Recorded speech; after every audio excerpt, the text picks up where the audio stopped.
Hello friends, welcome back to RGM online classes. RGM preparation YouTube চ্যানেলে তোমাদের সকলকে জানাই আরও একবার স্বাগত।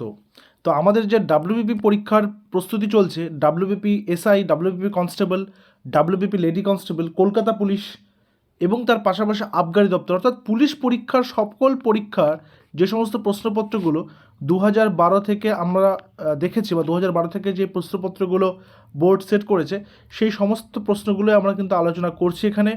সেখানে তোমরা ব্র্যাকেটে সালগুলো সব দেখতে পাবে কোন পরীক্ষা কবে এসছে, এবং এটার একটা পিডিএফ আমরা কিন্তু রেডি করেছি সব প্রশ্নপত্রগুলো একসাথে, তার সাথে উত্তর সহকারে। তোমরা সেটা সংগ্রহ করে নিতেই পারো। তার জন্য আমাদের অফিসিয়াল হোয়াটসঅ্যাপ নাম্বার 9564345236, এই নম্বরে তোমরা হোয়াটসঅ্যাপ করবে ডাব্লিউবিপি পিডিএফ লেখে। তো সেখানে তোমাদের 99 ফিজ রয়েছে, সেটা পে করে তোমাদেরকে সেই পিডিএফটা তোমরা পেয়ে যাবে। তার সাথে তোমরা পাবে 2023 এবং 2024-এর সম্পূর্ণ কারেন্ট অ্যাফেয়ার্স। ঠিক আছে, তো আমাদের সেশনটাকে আগে আমরা কন্টিনিউ করি। তো কি রয়েছে আজকের প্রথম প্রশ্নে? সৌরজগতের একমাত্র গ্রহ যা পূর্ব থেকে পশ্চিম দিকে ঘোরে। বেসিক্যালি কি হয়, সৌরজগতের গ্রহগুলো কি হচ্ছে যে যেই তাদের যে কক্ষপথটা রয়েছে, ঠিক আছে, সেই কক্ষপথ অনুযায়ী তারা অ্যান্টি ক্লকওয়াইজ ঘোরে, অর্থাৎ এই পশ্চিম দিক থেকে পূর্ব দিকে, অর্থাৎ তারা কিন্তু এইভাবে অ্যান্টি ক্লকওয়াইজ ঘুরছে। এবার কোন গ্রহ বলছে পূর্ব থেকে পশ্চিম দিকে, মানে উল্টো দিক থেকে ঘোরে? তো এক্ষেত্রে সঠিক উত্তর শুক্র, এবং শুক্রের পাশাপাশি ইউরেনাসও কিন্তু পশ্চিম থেকে পূর্ব দিকে ঘোরে না, পূর্ব থেকে পশ্চিম দিকে ঘোরে, অর্থাৎ ক্লকওয়াইজ ঘোরে, অ্যান্টি ক্লকওয়াইজ কিন্তু নয়। ঠিক আছে, তো এখানে সঠিক উত্তর শুক্র, ইউরেনাস দুটোই হবে। অপশানটা ভালো করে দেখে নেবে কি রয়েছে। যদি দুটোই থাকে তাহলে যে কোনো একটা কারেক্ট করতে হবে, আর যদি শুক্র থাকে শুক্র অ্যান্সার, ইউরেনাস থাকলে ইউরেনাস অ্যান্সার। ঠিক আছে, নেক্সট আসবো, পরের নাম্বারে আসবো। দামোদর নদের উৎপত্তি হয়েছে কোথা থেকে? এটা ডাব্লিউবিপি সাব ইন্সপেক্টর পরীক্ষা 2018 সালের প্রশ্নপত্র।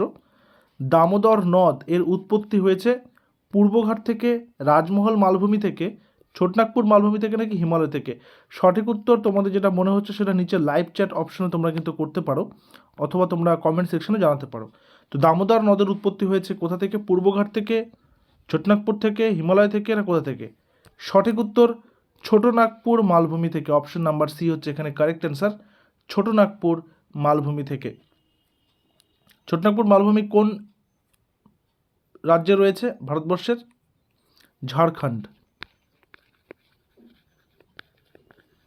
ঠিক আছে, নেক্সট আসবো। ভারতের বৃহত্তম বাঁধ সর্দার সরোবর বাঁধ, সর্দার সরোবর বাঁধ কোন নদীর উপর অবস্থিত?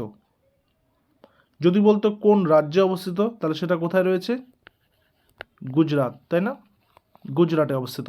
তো কোন নদীর উপর তৈরি হয়েছে সর্দার সরোবর বাঁধ? সেটা তৈরি হয়েছে নর্মদা নদীর উপর। কোন রাজ্যে? গুজরাটে। তো আমরা দুটো জিনিস জানলাম, দামোদর নদের উৎপত্তি ছোটনাগপুর মালভূমি, সেটা কোথা থেকে? ঝাড়খণ্ড থেকে, বা ঝাড়খণ্ডের রাজ্যের। আর সর্দার সরোবর বাঁধ নর্মদা নদী, সেটা কোথায়? গুজরাটে। এটাও কিন্তু ডাব্লিউপি 2018 এসআই পরীক্ষার প্রশ্নপত্র। আচ্ছা, একটা চার্ট দিয়েছে, পশ্চিমবঙ্গের নিম্নলিখিত নদীগুলির সাথে কোন জেলাগুলি সম্পর্ক রয়েছে? এই ধরনের প্রশ্ন কিন্তু তুমি পাবে। ঠিক আছে, আসবেই, এই ধরনের প্রশ্নগুলো আসতে দেখা যায়। এটাও এসআই 2018 পরীক্ষার প্রশ্নপত্র। তো কংসাবতী, তিস্তা, গঙ্গা, তোরসা, তো কি হবে সঠিক উত্তর? আমরা একটু কালারটা চেঞ্জ করে নিই, তাহলে বুঝতে সুবিধা হবে। দেখো, কংসাবতী নদী কোন জেলার সঙ্গে সম্পর্কিত বা কোন জেলার উপর দিয়ে প্রবাহিত হয়? সেটা হচ্ছে পশ্চিম মেদিনীপুর, অপশন সি। তিস্তা, তিস্তা কি পাহাড়ি নদী? কোথাকার? সেটা কোথাকার? জলপাইগুড়ি। গঙ্গা নদী আমরা জানি, গঙ্গা কোন কোন জেলার উপর দিয়ে গেছে? মুর্শিদাবাদ জেলা। ঠিক আছে, আচ্ছা, তোরসা কুচবিহার। তাহলে অপশানসগুলো কী কী হলো, কী কী দাঁড়ালো অপশানসগুলো? অপশানসগুলো এরকম দাঁড়ালো। তাহলে একেরটা হয়ে যাচ্ছে সি, দুইয়েরটা হয়ে যাচ্ছে ডি, তিনেরটা হয়ে যাচ্ছে এ, আর চারেরটা হয়ে যাচ্ছে কি হচ্ছে? চারেরটা বি। ঠিক আছে, তাহলে সি ডি এ বি এটা হচ্ছে সঠিক ফর্ম। তাহলে কি রয়েছে অপশানস? অপশান নাম্বার বি দেখো, সি ডি এ বি, তাহলে অপশান নাম্বার বি হচ্ছে আমাদের এখানে কারেক্ট অ্যান্সার। ঠিক আছে, অর্থাৎ এই যে আমি বলেছিলাম না নদীর তীরবর্তী শহর, সেগুলো ভালো করে জানা থাকতে হবে কিন্তু, কারণ প্রত্যেকটা পরীক্ষাতে পুলিশের এই সেগমেন্ট থেকে কোয়েশ্চেন দিচ্ছেই। নদী তীরবর্তী শহর বা নদীর তীরে গড়ে ওঠা বিখ্যাত কোনো রকম কোনো স্মৃতিসৌধ বা কোনো বিল্ডিং বা কোনো ফ্যাক্টরিজ, এগুলো কিন্তু আসছেই। পরের প্রশ্ন, মধ্যপ্রদেশের অমরকণ্টক থেকে কোন নদীর উৎপত্তি হয়েছে এবং নদীর উৎপত্তিস্থল এবং সেগুলো কোথায় গিয়ে মিশেছে, নদীর উপনদী, শাখা নদী। নদ নদী সেগমেন্টটা ভালো করে দেখে রাখতে হবে, ঠিক আছে, নদ নদী সেগমেন্টটা খুব ভালো করে দেখে রাখতে হবে। তো মধ্যপ্রদেশের অমরকণ্টক থেকে কোন নদীর উৎপত্তি হয়েছে? তুঙ্গভদ্রা, নর্মদা, মাহি নাকি তাপ্তি? কারেক্ট অ্যান্সার কি আছে? Correct answer option number B, Narmada. এছাড়াও যদি আমি বলি অমরকণ্টক থেকে আর কোন কোন নদী এসছে, সেটা হচ্ছে সোন নদী, আচ্ছা সোন, আর হচ্ছে জহিলা, সোন এবং জহিলা নদী, ঠিক আছে।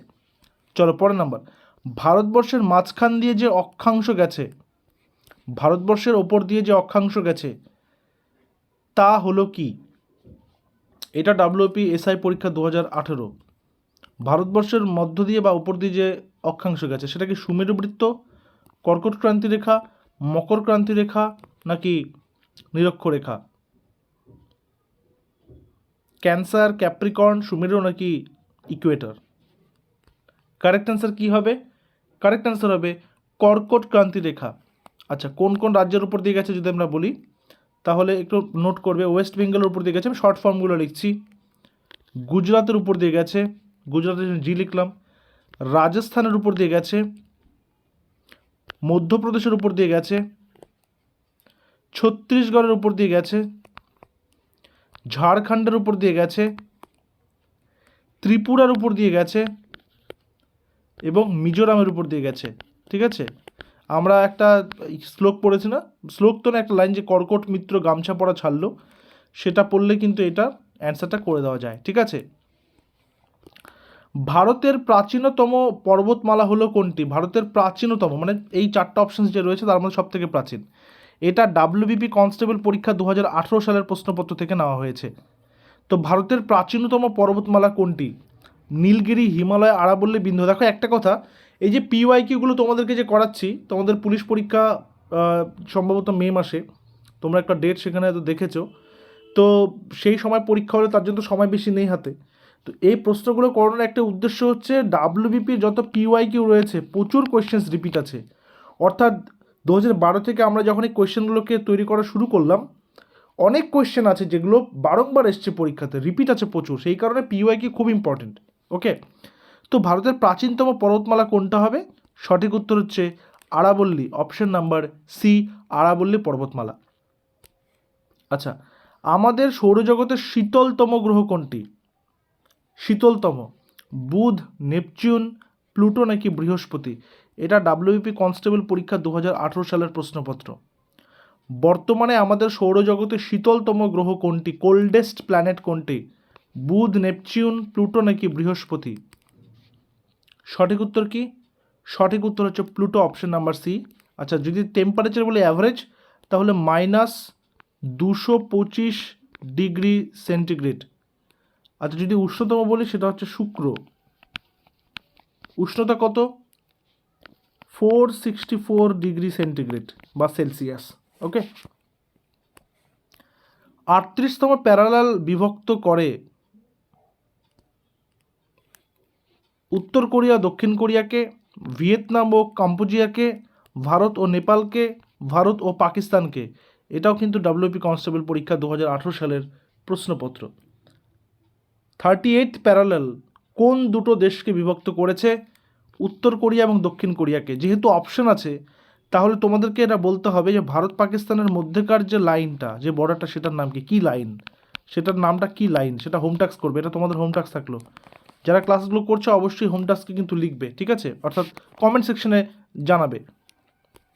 ভারতের স্থায়ী গবেষণা কেন্দ্র, পার্মানেন্ট রিসার্চ স্টেশন দক্ষিণ গঙ্গোত্রী কোথায় অবস্থিত? হিমালয়, ভারত মহাসাগর, আরব সাগর, আন্টার্কটিকা? কনস্টেবল 2018 সালের প্রশ্ন। সঠিক উত্তর আন্টার্কটিকা। দক্ষিণ গঙ্গোত্রী বাদেও রয়েছে মৈত্রী এবং ভারতী, মৈত্রী এবং ভারতী, এগুলোও কিন্তু সেখানকার ভারতবর্ষের প্ল্যান্ট করা গবেষণা কেন্দ্র বা রিসার্চ সেন্টার। কোন প্রাণী পশ্চিমবঙ্গের রাজ্যের প্রতীক বা স্টেট সিম্বল? কোন প্রাণী, বা বলা যেতে পারে পশ্চিমবঙ্গের রাজ্য প্রাণী কোনটি? পশ্চিমবঙ্গের রাজ্য প্রাণী কোনটি? চড়ুই পাখি, মেছো বাঘ বা বাঘরোল, একশৃঙ্গ গন্ডার নাকি কাঠবিড়ালি? কোন প্রাণী পশ্চিমবঙ্গের রাজ্যের প্রতীক বা পশ্চিমবঙ্গের রাজ্যের বা রাজ্য প্রাণী? সঠিক উত্তর মেছো বাঘ বা বাঘরোল, ফিশিং ক্যাট যেটাকে বলে। অপশন নাম্বার বি হচ্ছে এখানে কারেক্ট অ্যান্সার। পশ্চিমবঙ্গের কোন জেলার সাথে মানভূম জেলা, কোন জেলা? মানভূম, মানভূম জেলার একটা অংশ যুক্ত হয়েছে। পশ্চিমবঙ্গের কোন জেলার সাথে মানভূম জেলার একটা অংশ যুক্ত হয়েছে? বাঁকুড়া, পশ্চিম মেদিনীপুর, বীরভূম নাকি পুরুলিয়া?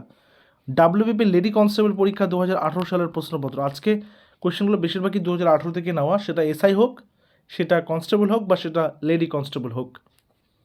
কারেক্ট আনসার নিয়ে নেব।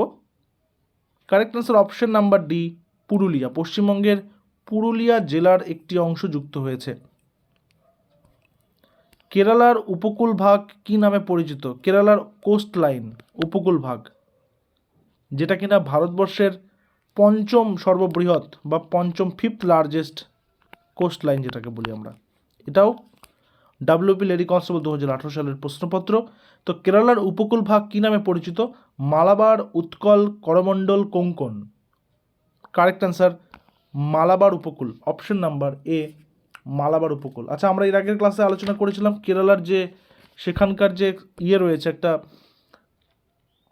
যে সেখানকার রাজ্যের একটা ফেস্টিভ্যাল, সেই ফেস্টিভ্যালটার নাম কী ছিল, সেটা হোম টাস্ক থাকতো তোমাদের। আমরা এর আগে আলোচনা করেছি, ঠিক আছে। ভারতের কোন রাজ্যে সর্বাধিক প্রাকৃতিক রাবার পাওয়া যায়? ভারতের কোন রাজ্যে সর্বাধিক প্রাকৃতিক রাবার পাবে? কেরালা, অন্ধ্রপ্রদেশ, আসাম নাকি তামিলনাড়ু? ডাব্লিউপি লেডি কনস্টেবল 2018 সালের প্রশ্নপত্রটা থেকে নেওয়া হয়েছে। ভারতের কোন রাজ্যে সর্বাধিক প্রাকৃতিক রাবার উৎপাদিত হয় বা সব থেকে প্রাকৃতিক রাবার বেশি পরিমাণে পাওয়া যায়? কেরালা, অন্ধ্রপ্রদেশ, আসাম নাকি Tamil Nadu? Correct answer option number A Kerala. এবং আজকে সেটার শেষ প্রশ্ন।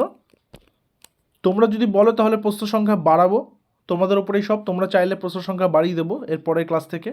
তো কাইন্ডলি কমেন্ট সেকশনে জানাবে মোটামুটি কটা করে কোয়েশ্চেন্স করলে তোমাদের বেশি ভালো হবে, আরও একটু বেশি অ্যাটেন্টিভলি ক্লাসটা করতে পারবে। তো বলছে পৃথিবীর সর্বাপেক্ষা লবণাক্ত বা সল্টি সমুদ্র কি? লোহিত সাগর, কৃষ্ণ সাগর, আরল সাগর, মৃত সাগর। WP lady constable 2018। সঠিক উত্তর কী হবে?